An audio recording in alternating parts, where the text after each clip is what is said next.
Mainit na hapong pagbati sa inyong lahat, mga kapatid. Mainit po talaga. Sabi nga po, madalas banggitin ni Pastor RJ na mag-ingat pag ganitong hapon, yung hanging huyuhoy, pabagsak ng unggoy, no?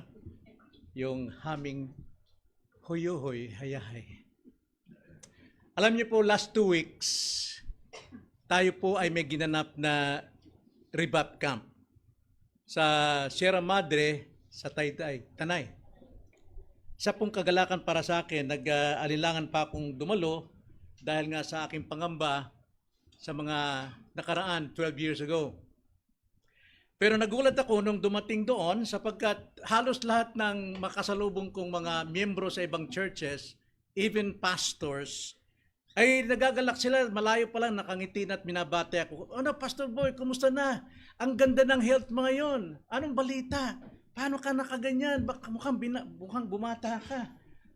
Tuwang-tuwa naman ako, mga kapatid, sapagkat yung aking pag-agam-agam talaga nung araw na for 12 years, walang text ng isang pastor man lamang ang tumunog sa cellphone ko dahil sa mga maling mga akala na kumalat. Alam nyo naman kung ano yung kumalat na yon.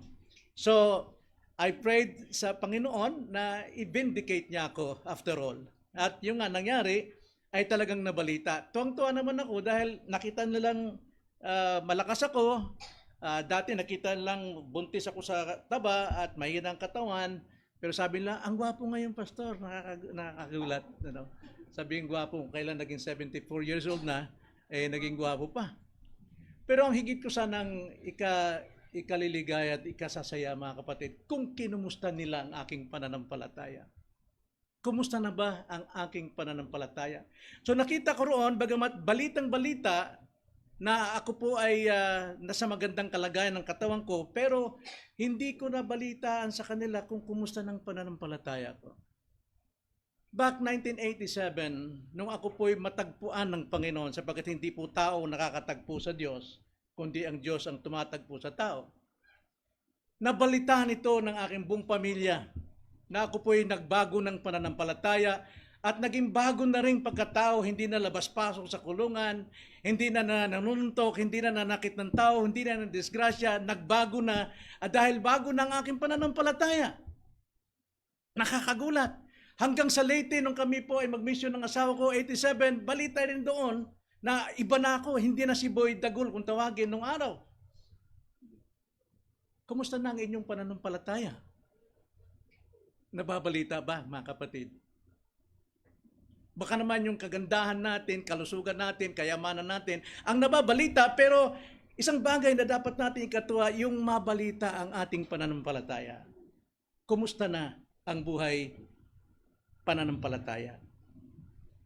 Ganito po ang nabalitaan ni Apostol Pablo sa mga kapatiran sa Colosas, bagamat hindi siya nakarating dito at hindi niya kilala ang mga kapatiran dito, pero napabalita sa kanya ang grabing balita tungkol sa kanilang pananampalataya. At dahil dito, si Pablo ay walang tigil sa kakapapanalangin sa kanila sapagkat bantog ang kanilang pananampalataya sa lahat ng lugar. At nais kong pag-aralan natin, mga kapatid, ang Colossus chapter 1 at pinamagatan ko itong napabalitang pananampalataya. Sana nga po, ngayon, paglabas natin dito ay mapabalita rin ang ating pananampalataya. Tulad po na nangyari dito sa Colossus. Tignan natin, basahin natin, Colossians chapter 1 verse 9 to 14. Paano po ito naging balita maging kay Pablo? Ganito pong sabi, verse 9. Kaya't mula ng araw na aming marinig ito, hindi kami tumigil ng pananalangin para sa inyo at sa paghiling na kayo'y punuin ng kaalaman ng kanyang kalooban sa buong karunungan at pagkaunawang espiritual upang kayo'y lumakad ng nararapat sa Panginoon, na lubos na nakakalugod sa Kanya, namumunga sa bawat gawang mabuti at lumalago sa pagkakilala sa Diyos. Naway palakasin kayo sa buong kapangyarihan ayon sa kalakasan ng kanyang kaluwalhatian para sa lahat ng katatagan at pagtiyatiyaga ng may galak. na nagpapasalamat sa Ama na ginawa niya tayong karapat-dapat na makabahagi sa mana ng mga banal sa kaliwanagan. Iniligtas niya tayo sa kapangyarihan ng kadiliman na inilipat tayo sa kariyan ng kanyang minamahal na anak, na nasa kanya ay mayroon tayong katubusan na siyang kapatawaran ng mga kasalanan. Tayo po'y manalangin. Panginoon, nagpapasalamat kami sa hapong ito, bagamat mainit ang panahon. Nawa po sa ganitong kalagayan ay mapabalita rin po ang aming pananampalataya. At ano pong dapat mapabalitaan sa amin? Lord, hayaan niyo po ang banal na kasulatan ang siyang magbigay sa amin ng mga katotohanan ito upang ito'y aming napakinggan, panghawakan, sampalatayanan at ipamuhay sa aming mga buhay. Nawa nga rin po, hindi lamang po paglago ng aming pong pamumuhay spiritual, kundi magligtas din po kayo ngayong hapon ng mga wala pang tamang relasyon kay Kristo. Itong aming dalangin sa pangalan ng Panginoong Hesus. Amen. Nais ko pong magbigay ng tatlong characteristics, tatlong malinaw na katangian ng nababalitang pananampalatayang kinalulugdan ng Diyos. Marami pong pananampalatayang nababalitaan, kinalulugdan ng tao pero hindi kinalulugdan ng Diyos. Ang ating pong ibabahagi ngayon ay nababalitang pananampalataya na kinalulugdan ng Diyos. Ano-ano po ang tatlong katangian ito? Una, ayon po sa verse 9 and 10, nababalitang pananampalataya ay nagbubunga. Yun po yung una, nagbubunga. Basahin po natin ang mga talatang iyon, 9 and 10. Ganito po ang pagkakasabi. Kaya't mula ng araw na aming marinig, may narinig si Pablo. At malalaman natin ano yung narinig ni Pablo sa mga naunang konteksto.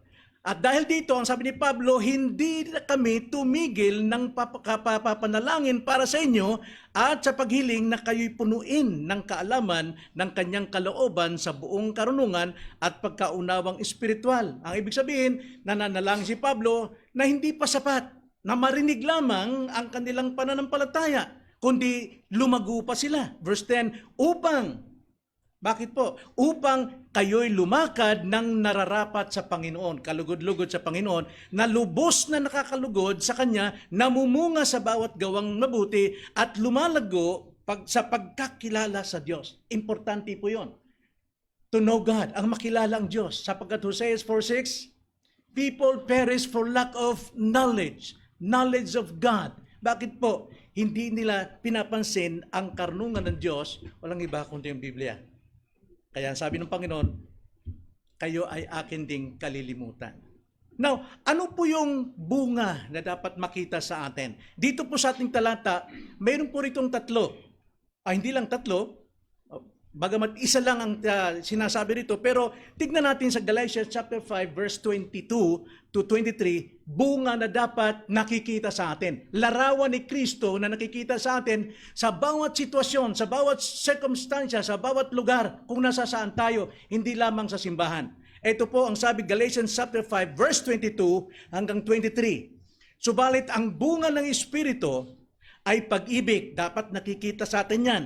Kagalakan, kapayapaan, pagtsatsaga, kagandahang loob, kabutihan, katapatan, kaamuan, at pagpipigil sa sarili.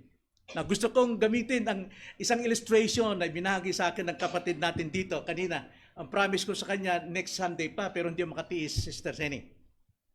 Sila po si Sister Seni, na hindi naman siguro masamang i-mention ko pangalan mo, sis, sapagkat totoo naman ito. Gusto na lang tawag na yung drive-thru.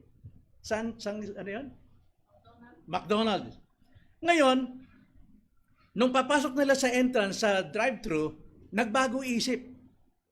Sila ay lumiko at nagpark. Dahil ang plano nila ay umupo na lang muna. Hindi sila kakain dahil busog naman siguro marahil, ang gusto lang nila magpahinga. Yun ang kanilang layunin. But according doon sa ating pinag-aralan kanina, the decrees of God, walang aksidente. Walang aksidente. Ang tao maraming mga plano, pero ang plano ng Diyos ang siyang masusunod. Bakit po? Sapagkat doon pagpasok nila sa lugar na yon, nakapila yung mga taong bumibili, umuorder ng pagkain. At mayroong isang babae ron na humipo sa kanyang noo at biglang bumagsak. Yung pala may sakit siya sa brain. Pinagkaguluhan ng mga tao. Sabi ni Sir Seni, nanood lang daw siya. Pero nung may mas masayin yung babae, nag-offer si Sister Seni na siya na maghatid sa kanilang bahay sapagkat sa Imus pa. Oh, wait, malayong malayo. Walang mga pag-offer ng sasakyan dahil marami wala rin sasakyang iba o di kaya mayroong sasakyang iba. Pero ang doktrina rito mga kapatid is God's decree. Sa providensya ng Panginoon, may itinakda ang Panginoon na mayroong isang taong rong hihimatayin at anak niya ang gagamitin. Now, ang ibig kong tukuyin mga kapatid, ganito. Yung bunga po ng Espiritu applied to all circumstances, to all situation, to everywhere, to every people. Saan ka man, dapat nakikita, nagbubunga tayo na nakikita ito. Ang anong nakikita natin doon? Pag-ibig. Pag-ibig sa tao na bagamat hindi mananampalataya, hindi natin sigurado, pero dahil sa pag-ibig ng Diyos na sa ating mga kapatid, yung po yung nag-udyok, inilagay sila ron, dinivert yung kanilang way, inilagay sa lugar na yon sapagkat mayroong gustong ipakita roon ng Diyos upang mahayag ang larawan ni Kristo sa ating kapatid na yan. Yun ibig sabihin, ang isa pong nababalitang pananampalataya, nagbubunga ng ano? Bunga ng Espiritu Santo. Siyam itong bungang ito. Kaya kung ikaw'y Kristiyano, sa anumang lugar, anumang sitwasyon, anumang pangyayari, dapat nakikita yan. Kung pag-ibig, may papakita. Kung kagalakan, nagagalak ka. Kung kapayapaan, nandyan ang kapayapaan. Kung pagtsatsaga. Kagandahang loob, kabutihan, katapatan, kamuhan, at higit sa lahat, pagpipigil sa sarili. Self-control. Diyan po tayo mahina, right? Total, wala naman nakikita eh. Bahala na, buntalin ko na ito. Na? Pero kailangan sa lahat ng sandali, mga kapatid, makita ang bunga natin. Nagbubunga tayo. Now, ang kagandahan dito mga kapatid, yung tense po ginamit ditong pagbubunga sa Greek word. Kaya po kasi ang meaning po ng tenses ng Greek word kaysa sa ating ordinary English.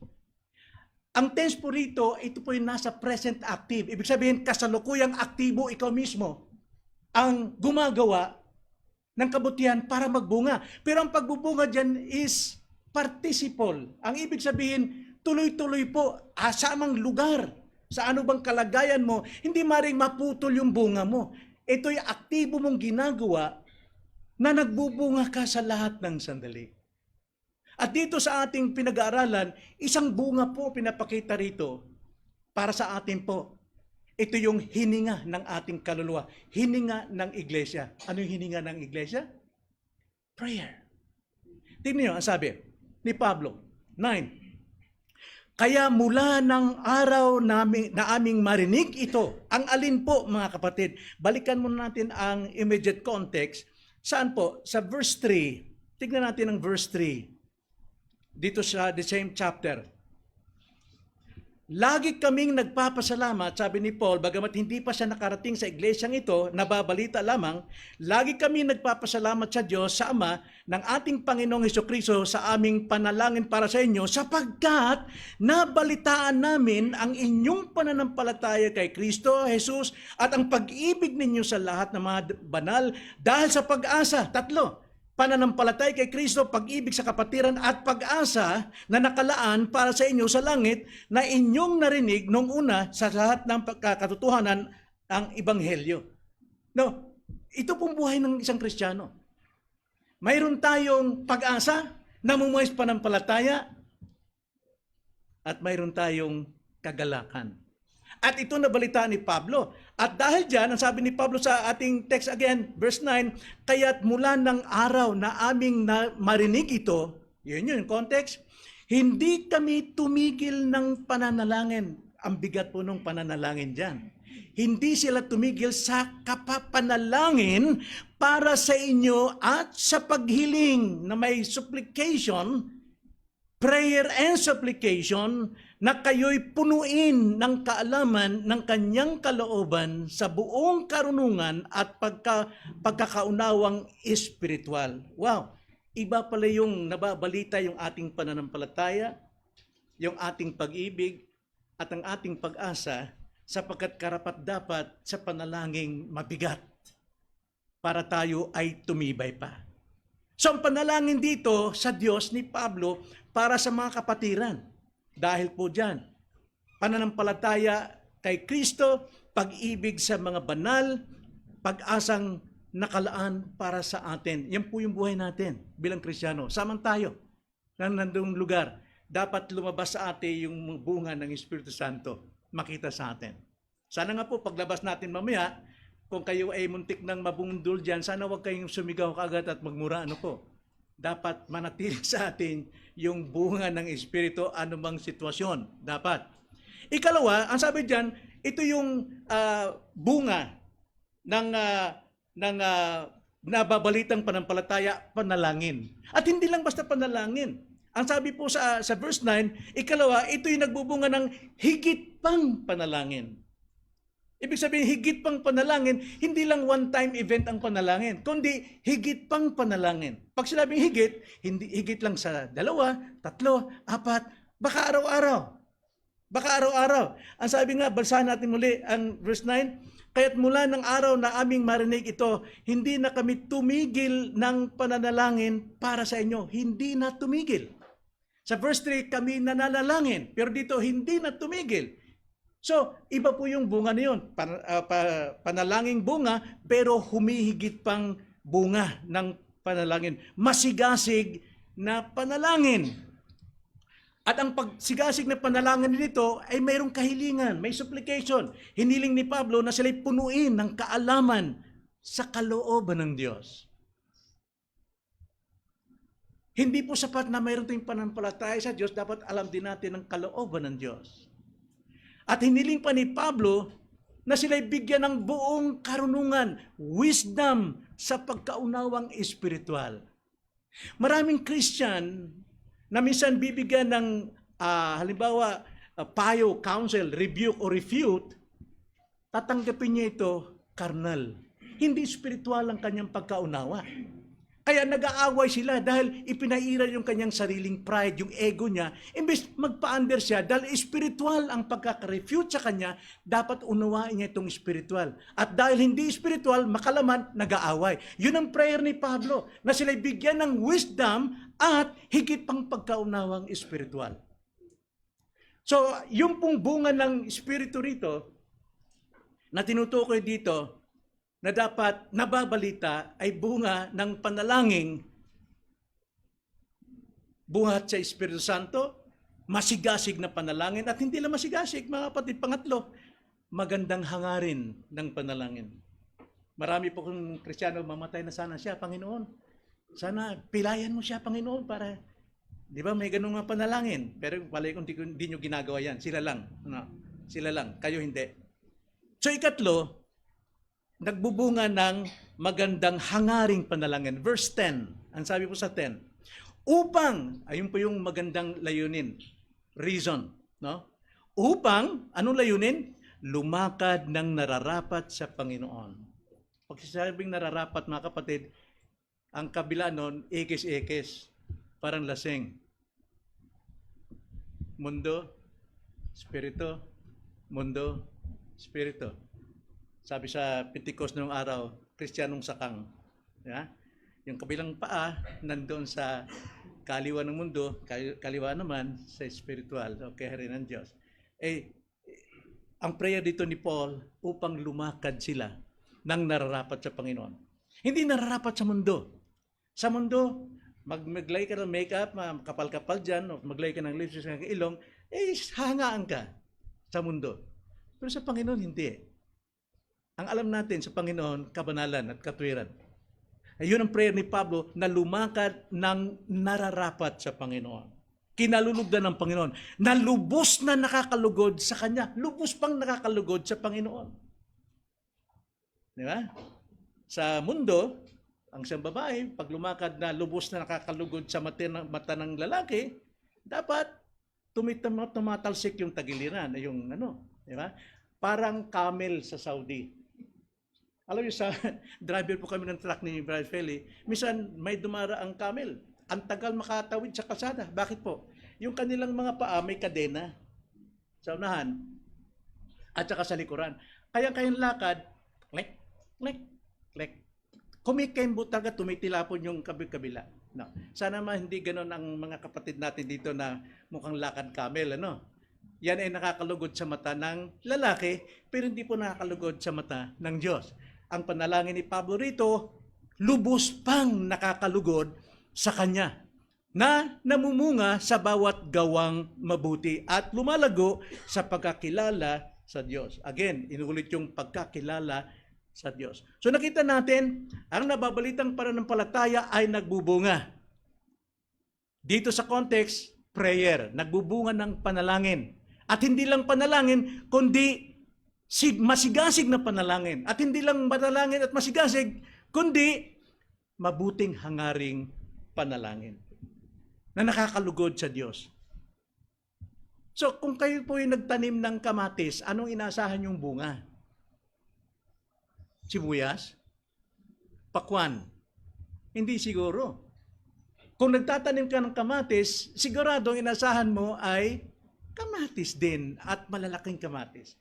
Kung tayo po ay nagtatanim ng salita ng Diyos, wisdom, higit pang kaalaman sa kanyang kalooban, ano pong makikitang bunga sa atin? Larawan po ni Kristo. Lahat po ng siyam na bunga ng Espiritu, larawan ni Kristo yon na nakikita sa atin sa lahat ng sitwasyon, sa lahat ng sirkumstansya, sa lahat ng lugar, sa lahat ng tao, sa lahat ng oras. Dapat yon ang nakikita sa atin. Amen. Pangalawa, mga kapatid, pangalawang katangian ng nababalitang pananampalataya, una, ito'y nagbubunga. Ikalawa, ito ay lumalago. Lumalago. Verse 10 sa huling-huli. Letter C. Ang sabi sa verse 10, at lumalago sa pagkakilala sa Diyos. Napakalaga po, mga kapatid, ang salita ng Diyos na natin itong binabasa, na atin itong binubulay, basta hindi lang nagbabasa tulad ng comics, kundi inuunawa. Ang number one nating hanapin sa tuwing tayo magbabasa ng Biblia, saan si Jesus dito? Ano ang Diyos dito? Pagkatapos, sino ako dito? Mayroon bang kasalanan dapat kong ipagsisihan? Mayroon bang kasamaang dapat kong itakwil? Number one, si Christ. Sapagat ito'y kasaysayan niya. This is His story. Kaya nga napakalaga po ang magbasa ng salita ng Panginoon at higit sa lahat, napakalaga po ang laging nakikinig ng pangangaral ng Diyos sapagkat sa pangangaral dumarating ang pananampalataya at ang pananampalataya ang siyang tumatanggap sa biyaya ng Diyos na nakalaan para sa mga taong sumasampalataya sa Kanya. Kaya napakalaga po, mga kapatid. Ito pong ikalawa. Nababalitang pananampalataya ay lumalago. Lumalago po sa kaalaman sa Diyos. Sunday school po natin is about doctrines. At napag-aral natin ang mga attributes of God. Nakilala natin, bababa tayo, magpapakababa tayo, mag-iingat tayo sa lakad natin sapagkat alam natin kung sino ang Diyos. Kanina po sa God's decree, ito po yung nagtuturo sa atin saan tayo dapat lumakad, sa kanan ba sa Diyos o sa kaliwa ba paglabag. Sana po mapag-aralan po natin yan, pagpatuloy natin next Sunday. So lumalago sa pagkakilala sa Diyos ang tumbok dito. Wala pong ibang sinasabi. Lumalago. Now, yung pong sa English po, yung lumalago, alam natin, pag lumalago, lumalaki, dumadami. Pero sa Greek po, kaiba. Sa Greek po, ang ibig sabihin ng lumalago, nananabik. At the same time, hindi lang po, kasi ang Greek word po, hindi lang po isa, dalawa ang meaning. Minsan, ito po umaabot ng 21 meanings according to the context na dapat gamitin. Pero dito, ang konteksto rito ay lumalago, ibig sabihin, nagsisikap at nananabik, yun po ang ibig sabihin. Kaya pag binabanggit ko po itong lumalago, alam na natin ang context, nagsisikap at nananabik. Amen? So unang-una, ito po ay lumalagong magbigay lugod sa Diyos. Nananabik, nagsisikap, magbigay lugod sa Diyos. Yung ibig sabihin ng higit pang lumalago sa pagkakilala sa Diyos. Handa siya, nananabik siya naghangad siya na bigyan ng lugod ang Diyos. Palagi. Yun po ang ibig sabihin. Dahil sa ikaw ay nagsusumikap lumago, mga kapatid, sa kaalaman, may biyaya. Now, dito na naman, yung tense na ginamit dito, mga kapatid, lumalago, ay present passive participle. Ibig po sabihin, present ngayon. Nangyayari. Active, yung ikaw mismo. Pero dito, passive eh. Ibig sabihin passive, ang Diyos ang gumagawa para sa iyo.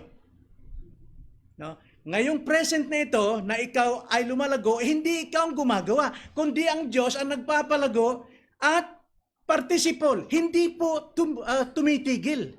Ang Diyos kapag nagbigay po ng bunga sa iyo, dahil ikaw ay nagbubunga, kasama ka, active ka ron eh, gumagawa ka dun sa bunga mo, then pagdating sa paglago, Diyos po ang nagpapalago sa iyo na hindi tumitigil. Naunawaan nyo?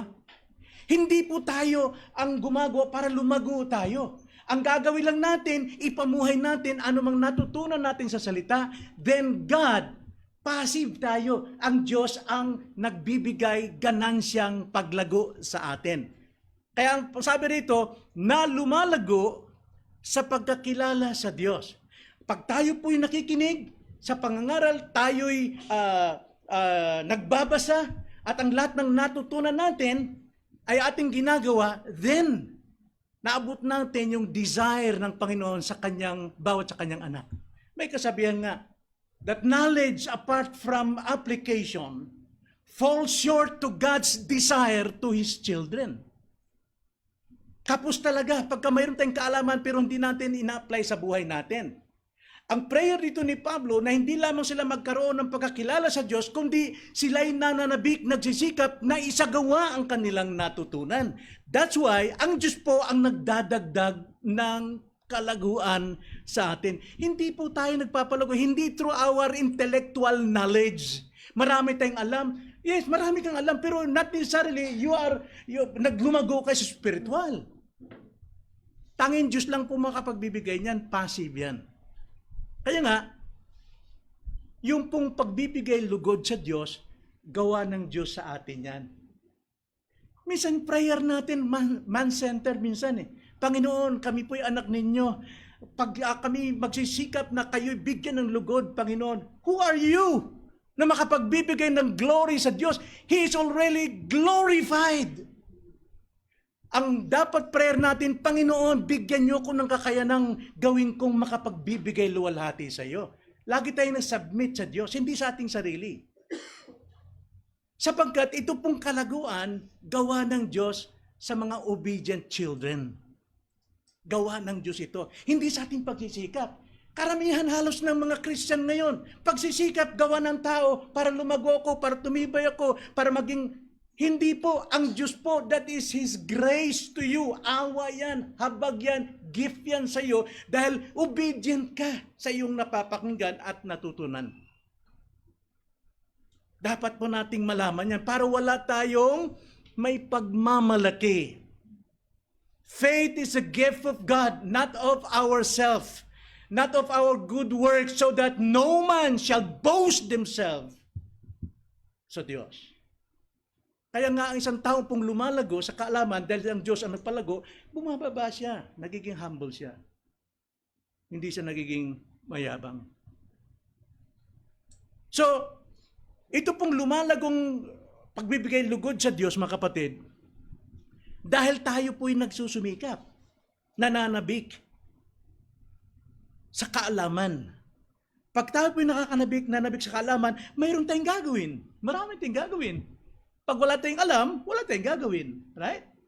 At dahil mayroon tayong gagawin, mga kapatid, hindi tayo lalapit sa Diyos para makakuha sa Kanya.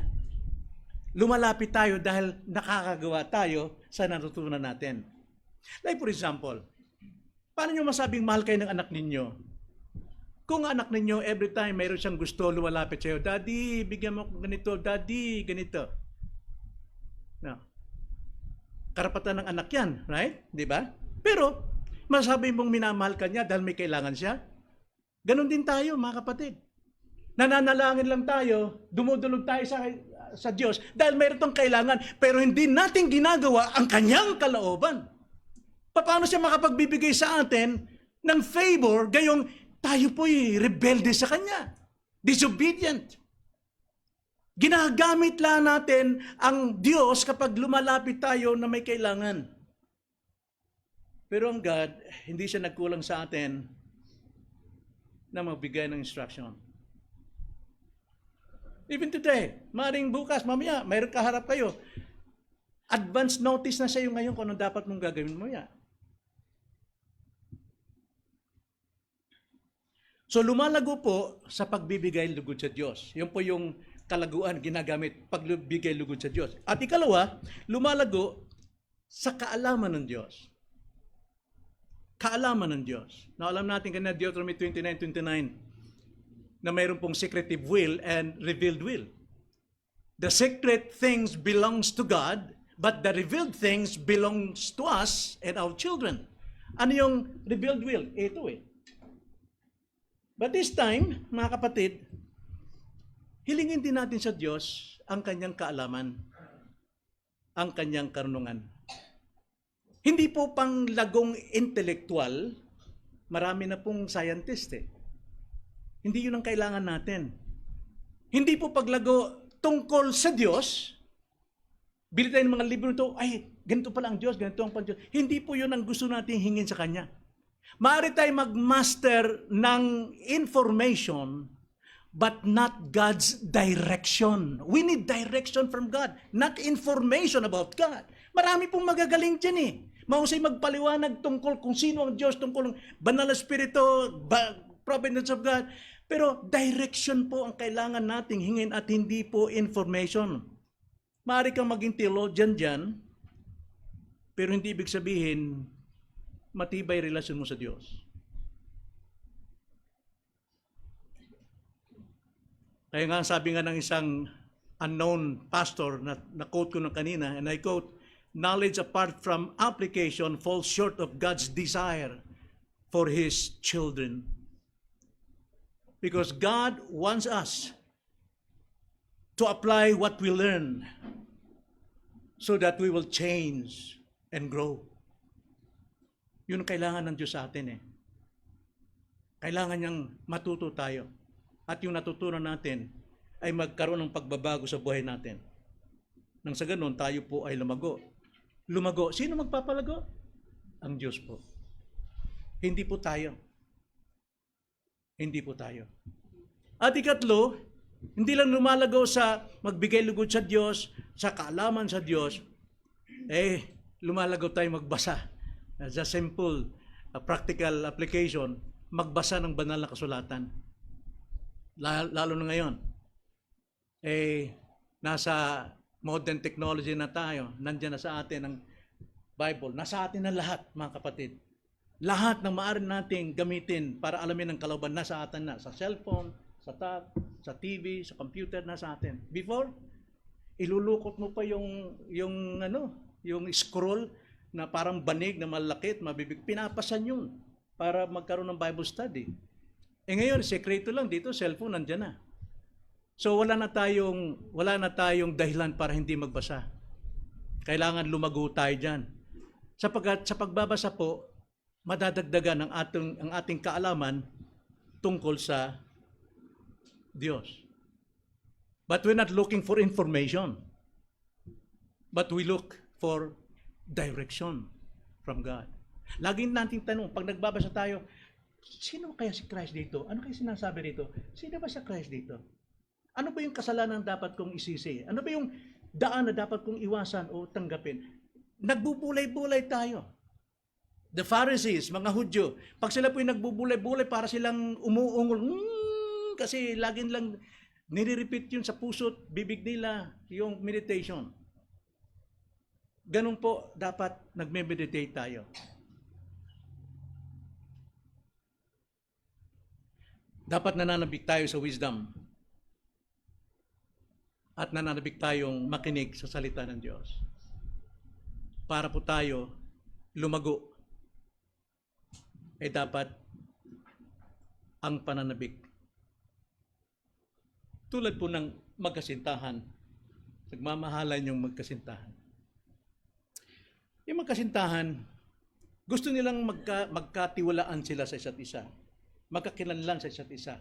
Hindi lamang sa personal, even their backgrounds, the families. So ang gagawa ng binata, bibisita ron sa bahay ng dalaga. At kuminsan naman yung dalaga, bibisita sa bahay ng binata. At ang unang-unang may serve ng dalaga, alam ko na sa yung soft drinks. No. Pero hindi. Kadalasan, yung family pictures. Di ba? Family pictures. Sino ba kayo? Sino ba sila? Ito kami, ito yung bata pa ako. Bakit po kailangan ng family pictures? Upang makilala mo yung buhay ng babae. Sinong kanyang mga magulang, anong kanyang itsura, anong ugali, hanggang sa background. Ganun tayo, nais nating kilalanin siya. Nang sa ganun, higit pa natin siyang mapamahal. Higit natin siyang maunawaan sa kanyang weaknesses. Higit natin siyang unawain sa kanyang fears, sa kanyang anumang kapintasan. At ganun din sa lalaki. Yun din po yung pag-approach natin sa preaching and reading of God's Word. Kilalanin natin ang isa't isa. Hindi lang kukuha tayo ng, ito, panlaban to, talo kayo sa debate nito. Hindi po yun. Hindi po dapat gawin ang bagay na yun. Kung nais nating malugod ang Diyos, lumago tayo sa pakikipagrelasyon sa Kanya. Tulad ng binata at dalaga.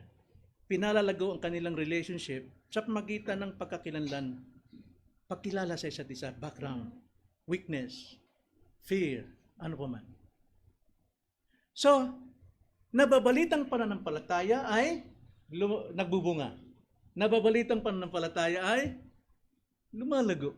Pangatlo, nababalitang pananampalataya ay mapagpasalamat. Mapagpasalamat. Sabi nga ni Seni, naalala ko lang yung pastor kanina, yung tungkol sa God's decree, dahil nangyari sa amin yun, salamat, narinig ko sa Kanya. Sa Kanyang bibig, salamat sa Panginoon. Hindi pala aksidente yun. Ginamit ka, sabi ko, ginamit ka, Sister Sen, ng Diyos dahil mayroong babaeng himatayin at hindi makauwi. It's not an accident. Walang aksidente na aksidente. Maring hindi nyo maunawaan yung hindi nakadalo noong ating pag-aaral about doctrines ng God's decree. So I hope sana makadalo po kayo. So, pangatlo, nababalitang pananampalataya ay mapagpasalamat. Verse 11 to 14. Ganito na lang po. Naway palakasin kayo sa buong kapangyarihan ayon sa kalakasan ng kanyang kaluwalhatian para sa lahat ng katatagan at pagtitiyaga na may galak. Na nagpapasalamat sa Ama na ginawa na tayong karapat-dapat na makabahagi sa mana ng mga banal sa kaliwanagan. Iniligtas niya tayo sa kapangyarihan ng kadiliman at inilipat tayo sa kariyan ng kanyang minamahal na anak, na sa kanya ay mayroon tayong katubusan na siyang kapatawaran ng mga kasalanan. Ito po mga kapatid, tayo po ay dapat mapagpasalamat. In every situation, in every circumstances, sa mga lugar, kailanman mga kapatid, magpasalamat tayo ng walang patid. Bakit? 1 Thessalonians 5:18. Ano pong sabi doon sa 1 Thessalonians 5:18? Sa lahat ng bagay, magpasalamat kayo. Why? Why? Ano po ang sabi sa English dyan? In everything, give thanks, for this is God's will for you in Christ Jesus.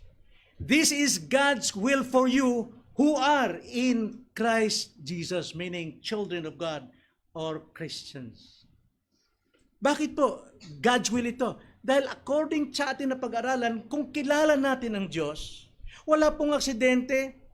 Romans 8:28, in everything we know that God works all things for the good of those who loved Him and who are called by His name.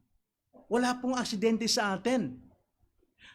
Nasaktan man tayo, nagkasakit man tayo, na-aksidente man tayo, marami tayong pagpapasalamat. Unang-unang pasalamat, salamat buhay pa ako. Yeah?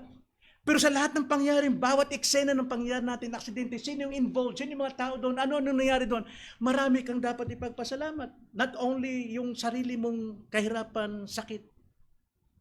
But in everything, give thanks to God, for this is God's will for you in Christ. Naunuhan natin yung mga kapatid. Hindi tayo nagmamaktol, hindi na tayo naninisi sa Diyos, hindi natin kinakamaw ang Diyos. Bakit ganito? Lord, kung diyan ka talaga, buhay ka. Bakit mo ako ginaganito? Tulad nangyari sa akin, before ko matagpuan ng Panginoon. Talagang kinakamaw ko siya. Sabi na mama, may pag-asa ka pa, boy, si Kristo. Kung talaga may Kristo, bakit gininato ako? Ba't binigyan ako ng kasa sa utak? Galit na galit ako noon. Sipa doon, sipa. Kasi people perish for lack of knowledge. Yun pong dahilan, kulang po sa... Pansinin natin ang ating pagrereklamo sa Diyos. Kadalasan. Reklamo tayo ngayon sa panahon, mainit. Ano ba ito? Init-init. Sabi nga ng mga taga Francisco, hindi taga, kundi mga Francisco galing sa Saudi Arabia, mainit daw sa panahon natin, pero mas mainit sa Saudi. Pero sabi lang, mas maganda sa Saudi, init doon kaysa dito. Bakit po? Sa Saudi kasi ibang klima ron. Mainit nga, pero dry. Pinapawisan ka lang, nalalaglag parang mais lang yung pawis mo. Samantalang ito humid, talaga hirap ka. Talaga hirap ka talaga huminga. Ako lang, hinihimatay ako sa bahay dahil sa init. Pero alam nyo ba, ano yung papagpasalamat natin? Salamat ka sa init, nakakaramdam ka pa. Dahil kung hindi, ano ka? Patay na. Wala tayong dapat ireklamo sa Diyos. Tulad ng income, ang liit-liit ng income ko. Dapat ka bang may pagpapasalamat ka ba? Mayroon. May income ka eh. Tingnan niyo mga ibang tao dyan, walang trabaho. Minsan lang kumain sa araw. Gobyerno natin, ang sabi, corrupt daw, talagang turong-turong. Pero pasalamat pa rin tayo dahil malaya tayong sumamba. Sapagkat mayroong ang gobyerno makapangyarihan pero pinagbabawalan ng mga Kristiyanong sumamba. Tingnan niyo yung mga reklamo natin. Pag nasa hospital, sa restaurant tayo, ang tagal ng order, ang tagal ng pagkain, nagagalit sa waiter, nanlilisik ang ating mga mata. Tapos tinitignan natin, muna pasalamat ka at mayroong pagkain darating sa iyo sa oras na yon. Iba pa, grabe naman yung taga Molino Grace, tinan mo, mga hypocrites, grabe naman yan. Alam mo, pasalamat ka, may kapatid kang nakikita ng kapintasan dahil yun din ang kapintasan mo. Dapat kang magpasalamat. Wala ko, para sa akin, pag may nakita akong kapintasan, Lord, salamat po, sapagkat nakikita ko rin kapintasan ko. Napakabuti ng Diyos. Sa traffic, reklamo tayo, tagal-tagal ng traffic. Hirap-hirap. Gusto natin makarating kaagad. Pero alam mo ba, kung walang traffic, baka nabangga ka sa unahan. Dahil mabilis ka. Niloob ng Panginoon, may stuck ka sa traffic, nang sa ganun, magkalma ka. Dine-develop yung patience mo, yung control. Lahat po ng bagay, mayroon tayong may pagpapasalamat. Nakuha niyo ibig kong sabihin? Imbes na tayo magreklamo, magpasalamat tayo. Sapagkat punong-puno tayo ng dapat ipagpasalamat sa Diyos, mga kapatid. Sabi nung iba, kung talagang Diyos ay pag-ibig, kung hindi maiwasan ang problema, sana kunting problema lang bigay sa akin. Huwag nang marami. Mga kapatid, tayo po ay nakatalaga sa problema. Pero sa biyaya ng Diyos, binigyan niya tayo ng isipan paano i-solve ang problema. Pag hindi natin kaya, pray, Lord, help me to solve this problem. Hindi huwag magpa-pray, Lord, alisin niyo ang problem. No, hindi ka mag-grow sa prayer mo.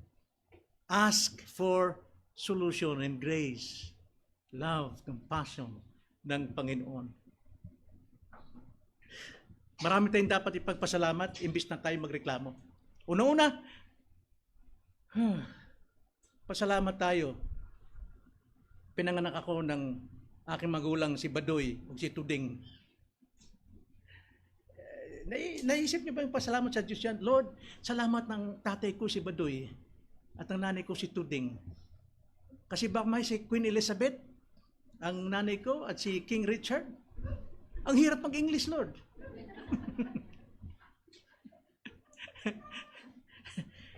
Pasalamat tayo pagkamulat natin sa mundong ito. Pasalamat tayo binigyan tayo ng ina na hindi perpekto, pero nagmahal sa'yo. Paano mo sabing minahal ka? 9 na buwan ka, day. Dong. 9 na buwan ka sa tiyan sa imong ginikanan, giampingan ka. No? Amping, iningatan ka.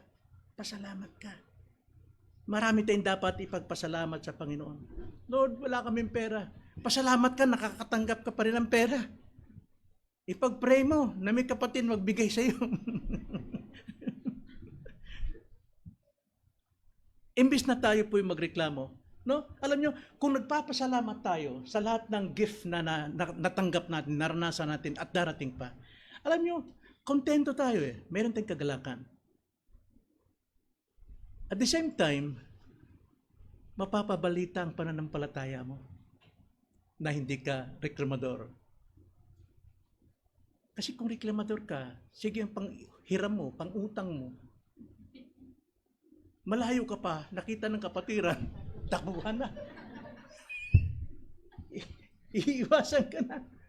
Bakit mo? Reklamador ka kasi. Ang reklamador hindi pinagpapala. Murmuring. Talagang hindi yan pinagpapala.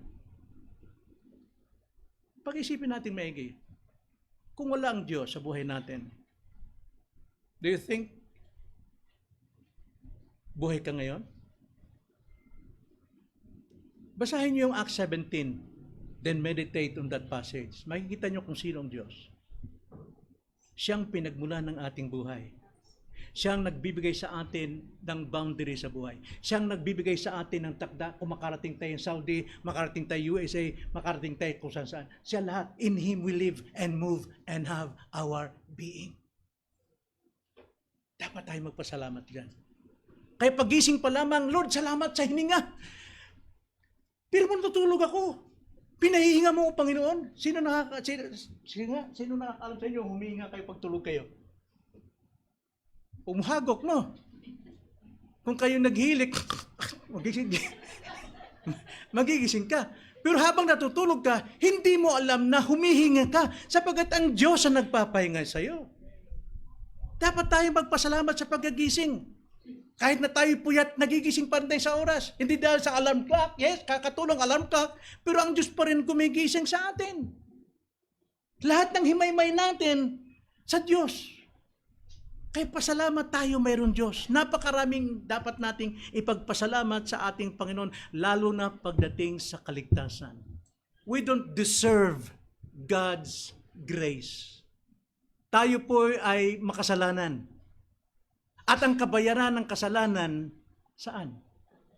Impyerno. At ang kasalanan ay nagmula sa isang tao, kay Adan. Kaya lahat ng tao mamamatay, tanda na tayo makasalanan. Kahit pinakamabait ang tao sa mundong ito, makasalanan ka pa rin. Ecclesiastes 7:20. Na walang matuwid na tao na gumagawa ng matuwid na hindi nagkakasala pa rin. And yet, sa biyaya ng Diyos, sa kabila ng iyong pagkarebelde, sa kabila ng iyong pagkasalanan, masama, kinahabagan ka pa rin, hindi ka karapat-dapat. Pagdating po sa kaligtasan. Kaya ang kaligtasan is gift, grace. Tinanggap lang natin, hindi natin ito pinagtatrabahuan. Ito'y kaloob, habag ng Diyos sa atin.